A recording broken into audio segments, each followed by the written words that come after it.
Hello there, Rabbi. Morning, Joe. And I can see you are not walking in a winter wonderland, but still a wonderland of God's creation. Exactly. And it seems very peaceful there. And that contraposes nicely with the time of year that we are recording this, which is the run up to the end of December with its associated holidays. And in giant capital letters, the lighting of the stress sign on the department stores. If you didn't buy your stuff, if you didn't do this, if you didn't do that. And most of those seem to be Christmas oriented. And is there a Jewish equivalent to the stress of the holidays? Absolutely. Any of our holidays produces stress. However, what's fascinating is the holidays don't produce the stress. We produce the stress in our response to what's going on around us. And you outlined it so neatly. Department stores, TV, everything is flashing at us. Did you buy? Did you get? New Year's, I'm watching the commercials now for New Year's, the car ads, everything. We're bombarded. And it's not the ad. The ad can't do anything. In fact, what's fascinating is I can turn it off. I don't have to watch it. And so to say that I am stressed because of the ad, because of this, because of that, we have to stop for a minute and say, wait a minute, what is the source of the stress? It's me. I'm the one who's creating the stress in response to what's going on around me. But it's not always just buying things. If you have out of town family, where do they stay? If you're hosting the big dinner or lunch or brunch, how are you going to get all the food done? Is the house clean enough for people to come over and see? All those things. And Facebook doesn't help. The whole purpose of Facebook is to make us dissatisfied with our own life and think that somebody else has the most wonderful life. I go to Facebook to get updated, like a bulletin board, what people are doing, where they're going. And everyone tries to, not everyone, people post the most wonderful, and I know the families, and it's all a charade. It's all a front. And they want to produce the most wonderful. So I look at Facebook and all of a sudden, look at a wonderful, look, they went to all these great places. Look at where they're vacationing. Look at my life. Oh, how boring it is, how dull it is. And I compare my life to the life people are posting, which is fake. And I'm sure they get pleasure out of posting these things. And it's not with malice, except there is some malice out there. But let's put the malice aside. Most people are posting something that shows wonderful, terrific times.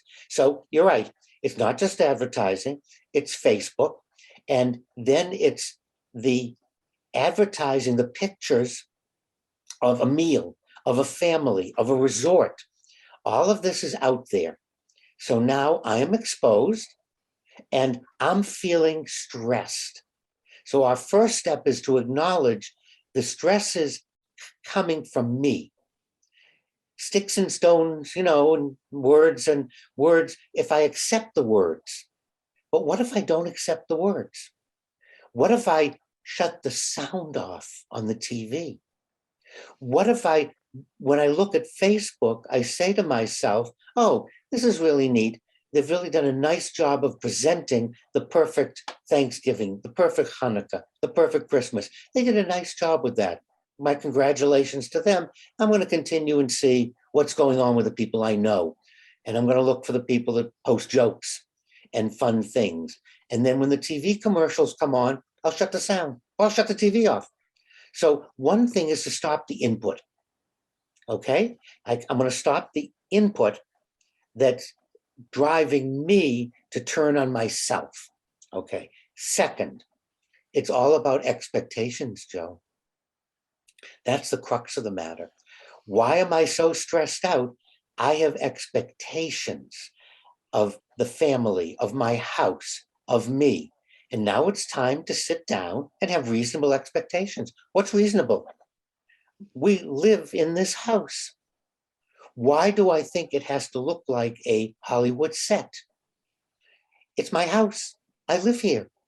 And if my family has trouble, then they have a problem. I don't want to own it. And we have to have these tough conversations. What are my expectations for New Year's? What are my expectations for Christmas? And I guarantee if each of my viewers pays attention to expectations, you will find that that's where the stress lies, the stress generator. That's where the problem lies, because they're not realistic. We are who we are.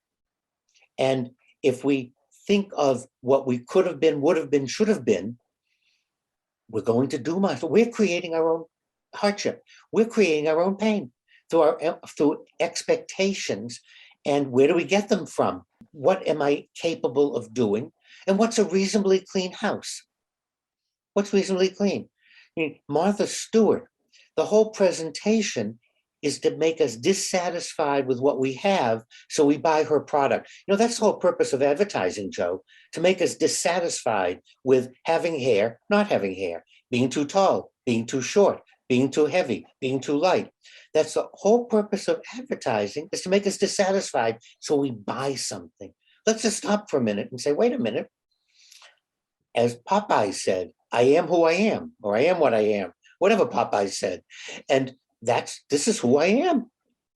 And I can be the best shining that I am. However, I'm dooming myself if I buy into expecting something different by wearing, dressing, doing. So that's my holiday advice. Let's take a look at our expectations and let's ground them in reality. Well, my reality will always include your words of wisdom, Rabbi. Thank you very much. I was going to go out and repaint the house in Christmas colors, but I've decided I don't have to now. Exactly. And for all our viewers out there, Joe, keep reasonable expectations and you'll find the stress level will drop.